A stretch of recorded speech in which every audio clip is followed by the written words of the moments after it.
sebelum akhir ayat disebutkan wala yaghtab ba'dukum ba'dha, dan janganlah kalian menggibahi saudara kalian. Ayuhibbu ahadukum, apakah kalian ingin an yakula lahma akhihi, memakan bangkai saudaranya, maitan fakarihtum, yang kamu benci. Pasti kita semua tidak ingin memakan bangkai. Oleh karenanya di sini Allah memberikan permisalan yang sangat kuat terkait dengan orang yang menggosip atau yang menggibah itu seakan-akan dia memakan bangkai saudaranya. Dan dalam ayat ini diperkuat oleh hadis yang diriwayatkan oleh Abu Hurairah, anna Rasulullah sallallahu alaihi wasallam qala atadruna al-ghibah. Rasulullah bersabda, apakah kalian mengerti terkait dengan ghibah? Qalu, mereka para sahabat menjawab, Allahu wa rasuluhu a'lam, Allah dan Rasulnya lebih tahu. Qala, maka Rasulullah menjawab, zikruka akhaka bima yakrah, kamu menyebut-nyebut sesuatu yang ada pada saudaramu apa yang dia benci. Qila, kemudian dikatakan, afara'aita in kana fi akhi ma aqul, qala in kana fihi ma taqul faqad tabtahu. Jadi kalau misalkan kita mengatakan sesuatu dan itu memang benar adanya ada pada diri saudara kita perkara-perkara jeleknya, maka faqad tabtahu, maka engkau telah menggibahinya. Nah, di sini hadis yang sahih. Kemudian ketika kita sudah tahu betapa mengerikannya perbuatan ghibah atau gosip itu, lalu bagaimana hukum at-taubah, bagaimana taubatnya orang yang sudah terlanjur masuk dalam dosa ghibah? Di beberapa fatwa yang kami baca ada yang sampai mengatakan bahwasanya dosa ghibah itu tidak akan diampuni kecuali seseorang yang menggibahi itu harus berterus terang kepada orang yang digibahi.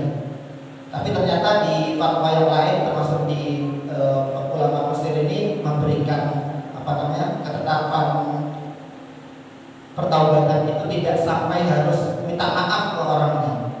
Kalau yang beberapa itu karena ini berkaitan dengan hak-hak antar manusia, sehingga orang yang digibahi itu harus harus kita datangi, kemudian kita mengklarifikasi. Akan tapi di sini karena ada sebuah kaidah darul mafasid muqaddamun ala jalbil masalih. Ketika sesuatu yang kerusakan itu bisa terjadi karena kita misalkan mengklarifikasi, misalkan kita datang ke orang yang kita gibahi, kemudian kita putus terang, bisa jadi di situ ada kerusakan terjadi, putus silaturahim dan lain sebagainya, maka lebih baik itu tidak dilakukan.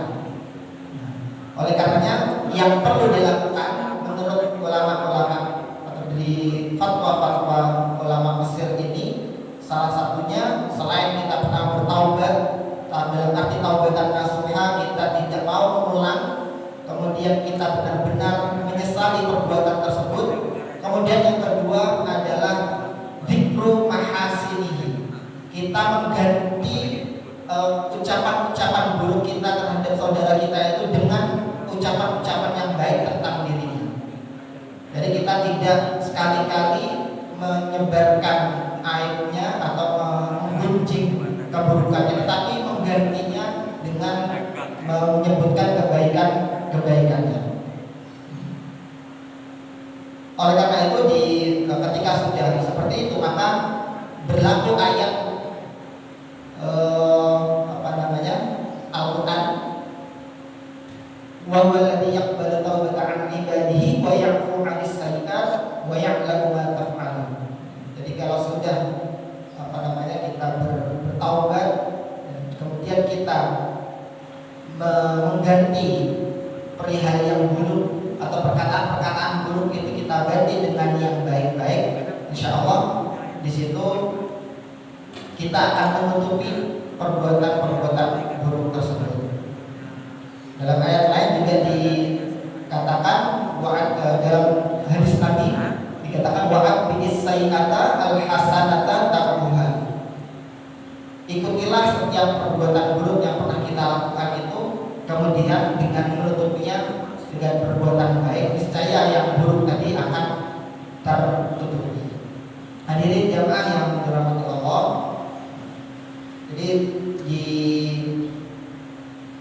fatwa-fatwa ulama Mesir sini dikatakan bahwasannya yang pertama tadi adalah dosa ghibah, termasuk minal kabair atau termasuk dosa besar, walaupun sangat sepele, bukan hanya menggunjing, ya, tetapi di sini termasuk minal kabair, bukan lagi hal yang sepele, bukan dosa yang sepele. Maka kita berupaya sekuat tenaga agar kita menjaga lisan kita dari menggibah atau menggosip orang lain.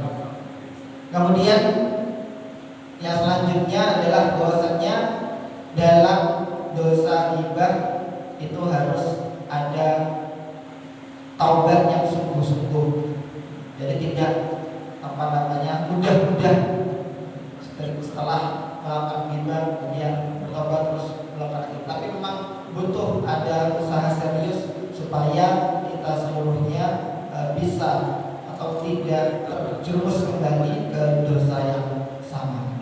Mungkin itu sedikit yang dapat kami sampaikan. Semoga kita seluruhnya di bulan Ramadan ini bisa menahan diri dan belajar bagaimana untuk tidak komentari atau mungkin menggunjing atau menggosip, dan semoga apa yang kita dengar dari omongan-omongan orang di sebelum-sebelumnya yang oleh Allah Subhanahu wa taala